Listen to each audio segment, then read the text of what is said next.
Hey everybody, what's up? It's your girl Bondi Blue and I am back for another Ready to Love review, you guys. This episode was not a lot.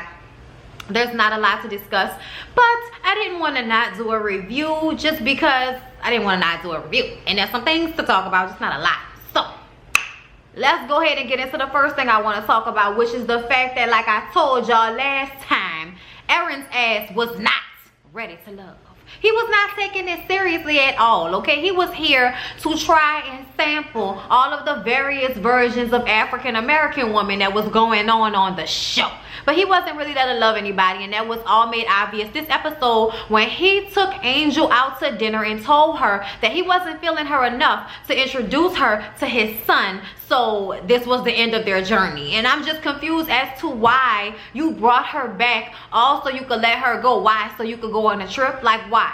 I don't understand. You could have cut all of this out a week ago, but I guess you thought you was still gonna be able to mind fuck Stormy and then mind fuck Angel and have, you know, have them kind of going on and on thinking that something was gonna actually happen between the, you know, the thrice of y'all until you had sex with one of them. Like, I'm sure that's probably what you thought, and something makes me think that you might have had sex with Angel because she just worries me. Like, first of all, she a little ditzy. She a little ditzy. I'm gonna just go ahead and put that out there right now. Any woman that will sit up there and be disrespected by somebody, but just because he's not being outwardly disrespectful to you, even though he's talked about you behind your back, like, you know, I don't know, some type of punk ass, I don't know, like some type of female, I don't know what's wrong with him, but why would you talk about a woman that you're dating behind their back? And that's exactly what he did. He talked about Angel to various people and about how he wasn't feeling her and shit, and then he gonna turn around, bring her back on the show, okay, just so he could have somebody there telling her he feeling her so tough to get to this week where we supposed to meet the family, and now you don't like her enough to meet your kid, even though y'all been spending all this time together. It's just, I just was like, wow. And for her to just kind of still be like, because I've seen her recently going off on Stormy for no reason online. Like, I've just seen certain things going on online and behind the scenes that kind of made me look at Angel like, what is your deal? Like, I don't understand. You know what I'm saying? All the other women, with the exception of Tiffany, we're all trying to be, y'all, my hair's still wet. We're all trying to be like understanding of one another. We're trying to be, you know, like girl power and shit. And I just kind of feel like Tiffany and Angel may have acted like they was about that girl power life, but they really wasn't. Okay, they really wasn't. All right. All right. So yeah, that situation was like, really? Moving along. So Alex and Ashley, they had to go and meet each other's families. Alex had his dad and his sister there, and they all got along. They had a good time. It was all shits and giggles and smiling and long good hugs and warm, and it was great. But we get over to Ashley's house and she got some little brothers that's looking at him like, yeah, his representative was all right, but he looked like a player to me, because Alex was honest about the fact that he had cheated in the past. I want to know what man hasn't cheated in the past. I want to know what person has never cheated in any relationship. Like, I mean, I'm sure there are some people out there, don't get me wrong, but I just kind of feel like,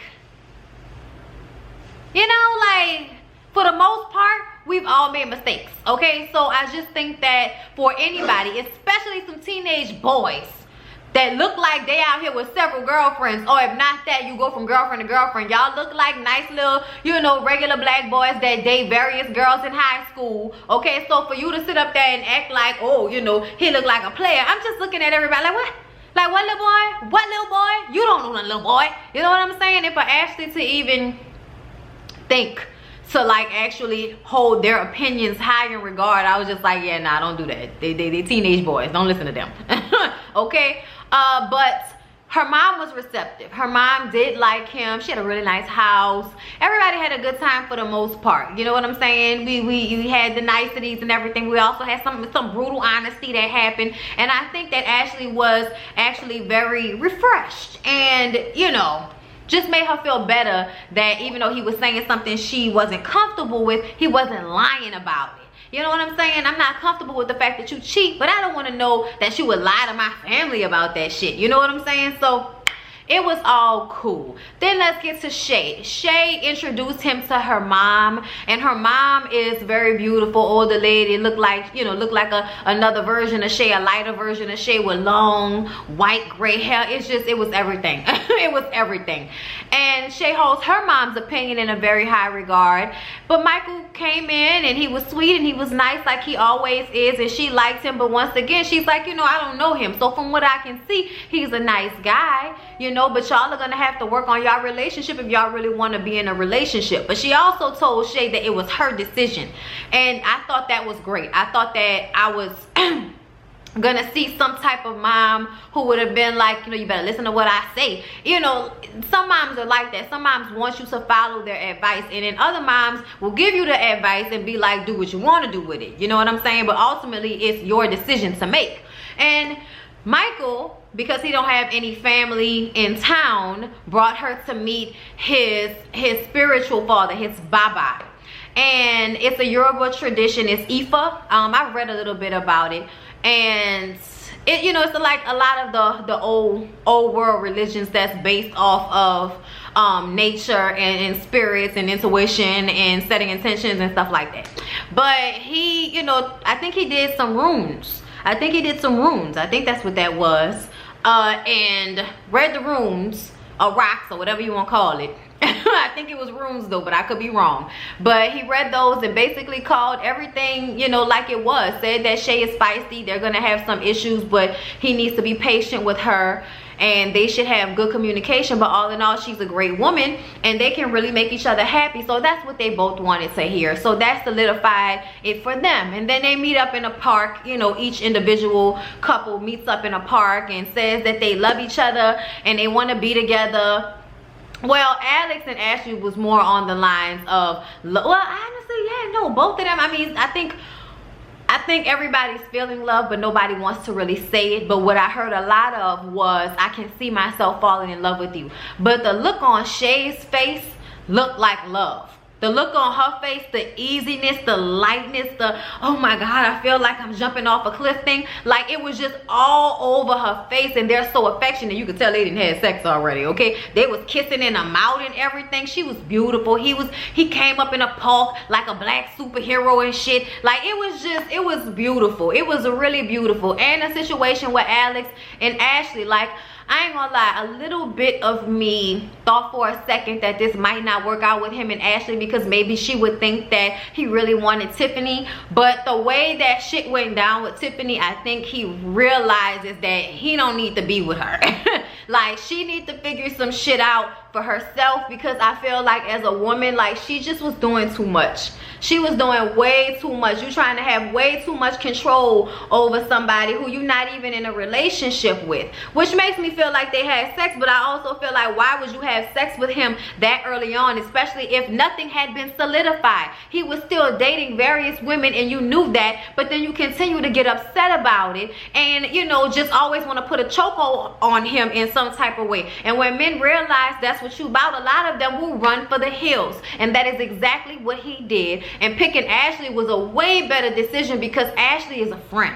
It wasn't just this sexual thing off rip like I think it was with Tiffany, and that's what Tiffany gives off. But you didn't see that until she sat down with Michael, and then it was like, oh bitch, well, this how you roll, huh? You lead with sexuality straight off rip, and then you get mad when people don't give you what you want in a relationship. And I know Tiffany wasn't even on this episode, but I didn't even think about that until now, that I feel like she really put herself out there in a way that not only are you moving too fast and giving too much of yourself too soon, but you expect too much too soon from people, and you have an unnatural need to control the situation. And if you want the type of man that you think you want, you cannot always control everything. You can't control everything in any relationship, but there are some men that will let you get away with that shit. I think that the men that were on this show, especially men like Alex and Michael, are the type of men that women have to in some way learn how to submit to. And I know people don't like to hear that, but that is the dynamic of relationships between men and women. Sometimes somebody has to submit at some point. And women can sometimes always have to be strong. We always have to, especially black women, we always have to put on this brave face all the time. And a lot of things have happened to us in life that hinder us and make us hard and have this shell. And already, like I said, being black women. Okay, so it's, you know, it's like a universal consciousness of how people view us sometimes, and how people can take things from us and use it and be great at the things that make us special, but then when we do it, we're looked at like lesser or, you know, beneath people. There's a lot that goes on with black women. So when we have these types of issues and we don't want to relinquish any of that in a relationship with a man that we expect to be strong and a provider and all of that, when you want men like that, you have to in some way let them feel that way too. You can't just want that from them and then beat them down every chance you get because you a strong woman and all of this bullshit. That's why I so love when women say, I don't want to be strong no more. Fuck all that. Get that away from me. Because it leads people to think that you just you want to take abuse from motherfuckers because you strong or something. And that's not, no. Okay, I feel like I done went on and on for a minute. And you know, said a word or two. You know what I'm saying? I hope so. But either way, I'm glad he picked Ashley, somebody who was already free enough with herself and had a better understanding of who she was, that she had boundaries, and he had to get to a certain place. He had to say that they were exclusive before she even kissed him in his mouth. Okay, so it made room for them to get to know each other on another level, which makes the relationship stronger, if you ask me. Okay, it's always better to be friends with somebody when you're thinking about being with them long term and all of this. You know what I mean? I felt like doing that. So yeah, y'all, I thought it was beautiful. I was glad it turned out the way it did. I did not think I was going to be this satisfied at the end of this show, but I am. I hope that Alex gets all the way better. You know, prayers and everything. Ashley said that she loves him, and you know, she was the first person that I saw to post his picture and everything. So, you know. Anyway, I hope y'all enjoyed this little review talk of Ready to Love. I can't wait for this reunion next Saturday, baby. Hot, baby. Ooh, drop, baby. Ooh, twerk, baby. Ooh, work, baby. Okay, yeah. So, I'll see y'all in Real Housewives of ATL. Cool.